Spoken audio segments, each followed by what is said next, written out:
There's a reason the Sabbath isn't just ignored, it's attacked. Because the Sabbath, my brothers and sisters, is more than a day of rest.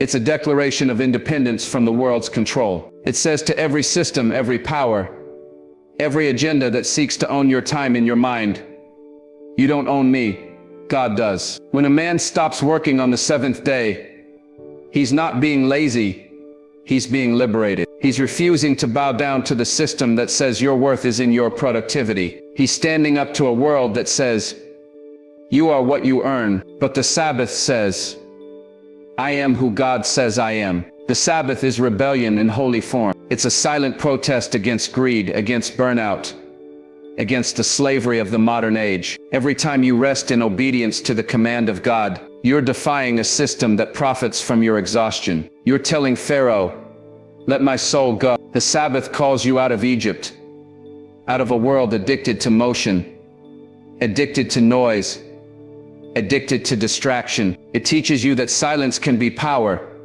that stillness can be warfare, and that rest can be resistance. When you keep the Sabbath, you're not just keeping a day, you're keeping a covenant. You're aligning yourself with the rhythm of heaven, the order of creation, the heartbeat of the Almighty. The Sabbath is heaven's reminder that man was never created to serve systems.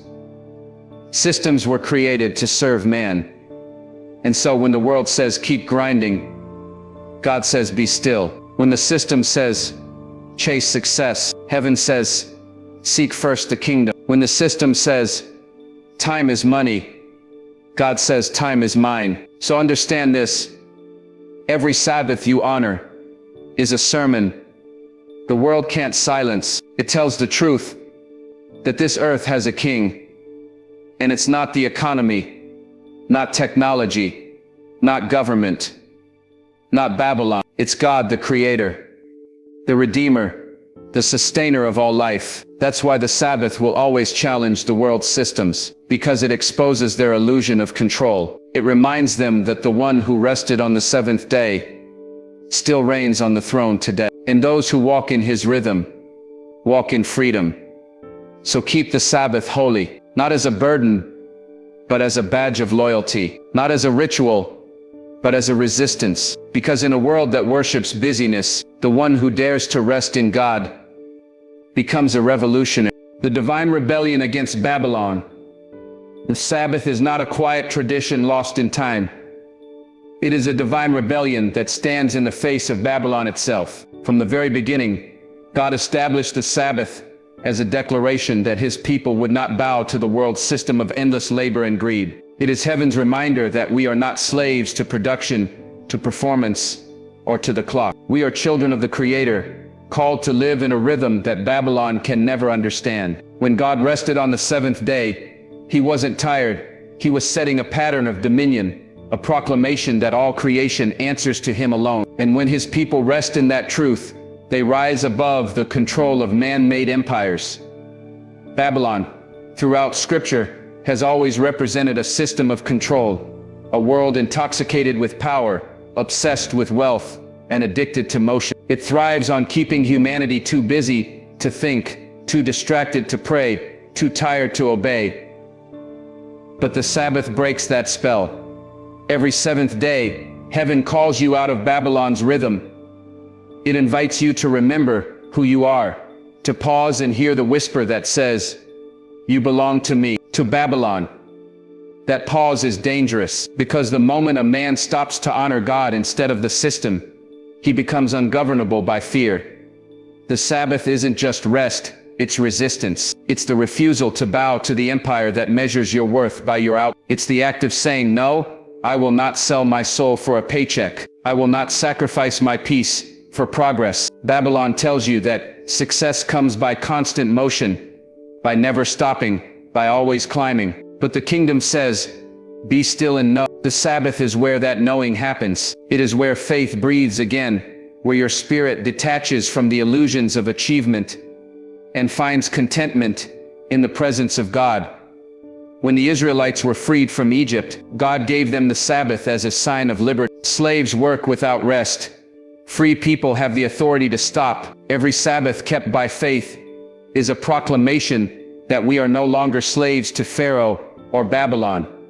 We are governed by the King of Heaven. That is why the world resists it so fiercely. Because if humanity ever truly understood the power of sacred rest, the entire economic and social system of Babylon would crumble. The Sabbath exposes the system's greatest lie, that man is his own master, that life is about the grind, that rest is weakness. But God said rest is worship. When you keep the Sabbath, you're not just following a commandment, you're joining a rebellion, a holy defiance against the tyranny of noise, speed and greed. You're stepping out of Babylon's current and into heaven's flow. You're telling the world that your time is not for sale, your soul is not for rent, and your peace cannot be purchased. It's a statement that says, my allegiance is not to the marketplace, not to the corporation, not to the empire, but to the Creator who rested and called it holy. This is why the Sabbath is so powerful, because it confronts the idols of Babylon head-on. It challenges the god of money,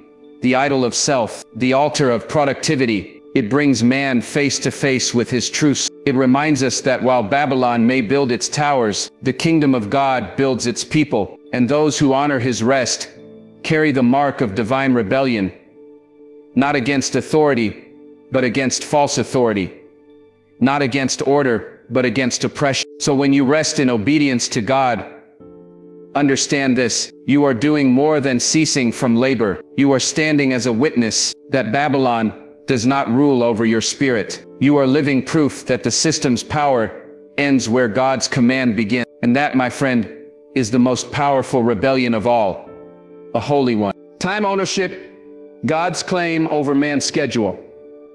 Time is the most sacred resource heaven has given to humanity, and the Sabbath is God's declaration that He alone owns it. In a world that has turned time into currency, that measures value by how much can be done, earned, or achieved in an hour, the Sabbath cuts through the illusion and says, time is mine. It is a divine interruption to man's obsession with control.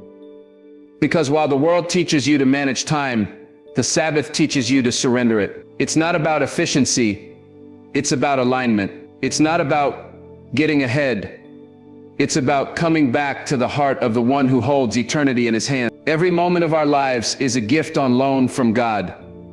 But the system of the world tricks us into thinking it belongs to us. It convinces us to chase deadlines, to run after appointments, to fill every second with something measurable. Yet the more we fill our calendars, the more we empty our souls. The Sabbath steps into that madness and restores divine order. It says there must be a rhythm, 6 days to labor, and 1 day to lay it all down. Not because God needs your rest, but because your spirit needs His reminder. When you cease from your own works, you are acknowledging that time is not your servant, it's God's. The Sabbath is not a suggestion, it's a sign. It's a sign that man does not live by schedules alone. It's a weekly reset that calls us back to the truth that our days are numbered by the one who created them. When you give God that sacred portion of time, you are making a statement that echoes in eternity. My hours belong to heaven. Babylon wants to convince you that you don't have time to rest. It says if you stop, you'll fall behind. But heaven says, if you never stop, you'll lose yourself. The Sabbath flips the lie. It declares that rest is not wasted time, it's redeemed time. It's time that multiplies peace, clarity, and strength in ways the world cannot calculate. When you keep the Sabbath, you are taking back ownership from the systems that have claimed your schedule. You're reclaiming the hours stolen by stress, the days consumed by meaningless busyness, the years devoured by endless pursuit. God says, give me your time, and I will bless your days. That's not a loss. That's divine multiplication. He did it for Israel in the wilderness when they gathered manna. On the 6th day there was double portion. That's the pattern of heaven. When you give God His time, He expands yours. But the world won't understand that. It will call you unproductive. It will mock your devotion. It will tempt you with overtime, distraction, and endless demands. Yet those who walk in the rhythm of the Sabbath know something deeper, that peace produces more than panic ever could. God doesn't just want your prayers, He wants your hour. He doesn't just want a moment of your Sunday. He wants your sacred acknowledgement that He is Lord of every second. The Sabbath trains you to see your time not as a possession, but as a trust. So when you rest, you're not losing time. You're giving it back to its rightful owner. You're saying, Lord, you gave me 6 days, and I give you the 7th, not out of obligation, but out of love. And in that exchange, something supernatural happens. Time bends to faith. Suddenly, what would take you 7 days gets done in 6. What used to drain you now strengthens you. Because when you honor the creator of time, time begins to honor you. That's the secret the world can't imitate. That true freedom isn't having control over every hour. It's surrendering those hours to the one who made them. The Sabbath is that surrender in action. It's the weekly declaration that God owns your schedule, your priorities, and your pace. And when you give Him ownership, He gives you. Breaking the chains of modern slavery. Modern slavery doesn't always wear chains. It hides behind glowing screens, endless emails, and the pressure to perform. It's the slavery of exhaustion. A world where people work harder, but feel emptier. Where rest is seen as weakness, and productivity has become an idol. Yet in the midst of this digital Egypt, God still calls out the same command He gave to Pharaoh: "Let my people go." The Sabbath is heaven's answer to modern bondage. It is not just a day off. It is deliverance. It's the spiritual jailbreak that sets the soul free from the systems that drain life and joy from the human spirit. Today, many are enslaved to schedules that never end, to demands that never stop. The modern world doesn't use whips and chains. It uses deadlines, algorithms, and the fear of being left behind. People work endlessly to keep up with an image, a standard, a lifestyle, and in doing so they become captives to the very things they thought would bring them freedom. But God in His mercy gave the Sabbath to break that pattern. It's the one day where He says, "Stop. You are not what you produce. You are who I created." The Sabbath reminds you that your value is not earned. It is inherited. You don't rest because you're finished. You rest because God finished first. The Sabbath is more than recovery.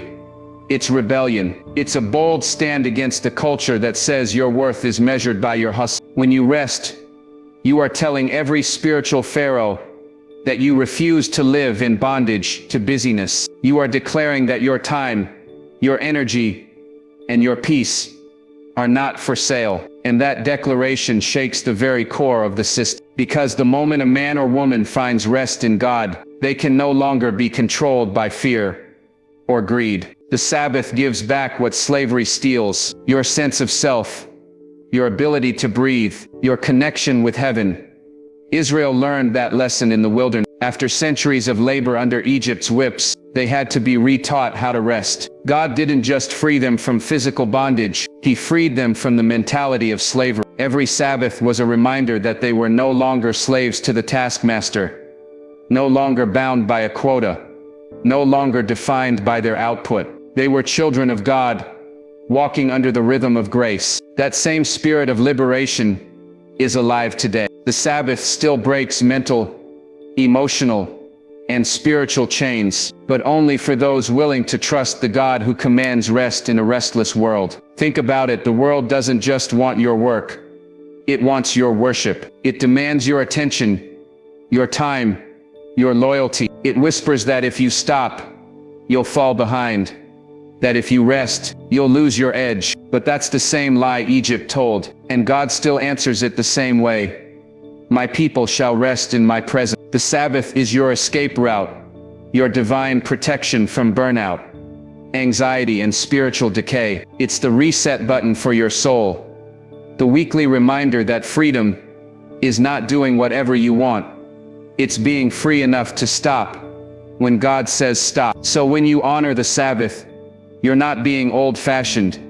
You're being free. You're walking in a kind of strength the world can't imitate. You're proving that peace is more powerful than pressure, that stillness is stronger than strength. The Sabbath tears down invisible prisons, the slavery of comparison, the addiction to performance, the constant race for more. It brings you back to the place where you can breathe again, hear again, live again. Because only in resting with God do you truly remember who you are. Not a slave, but a son. Not a machine, but a masterpiece. The Sabbath breaks the chains, and freedom begins where obedience meets trust. The economy of heaven versus the economy of man.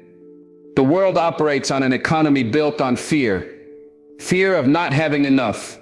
Fear of losing status. Fear of being left behind.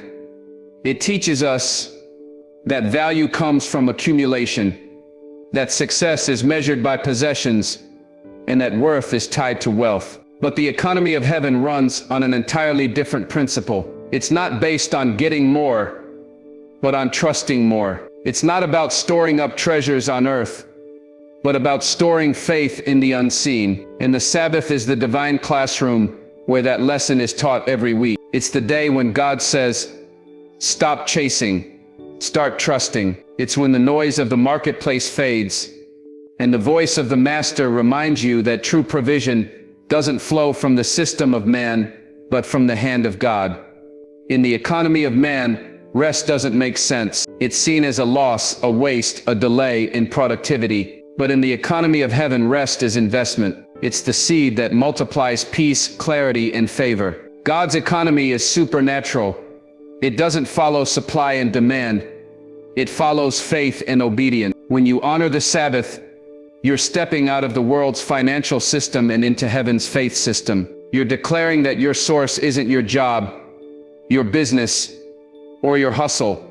Your source is the Lord who provides even when you rest. Israel learned this in the wilderness. 6 days they gathered manna, and on the sixth day God gave them double so they could rest on the seventh. That was divine economics in action. Heaven's math will never match man's logic, because where the world says you lose by resting, heaven says you gain by trusting. Where the world says you can't afford to stop, heaven says you can't afford to disobey. The Sabbath becomes a weekly test of loyalty, not to religion, but to relationship. It asks one simple question: who do you believe sustains you?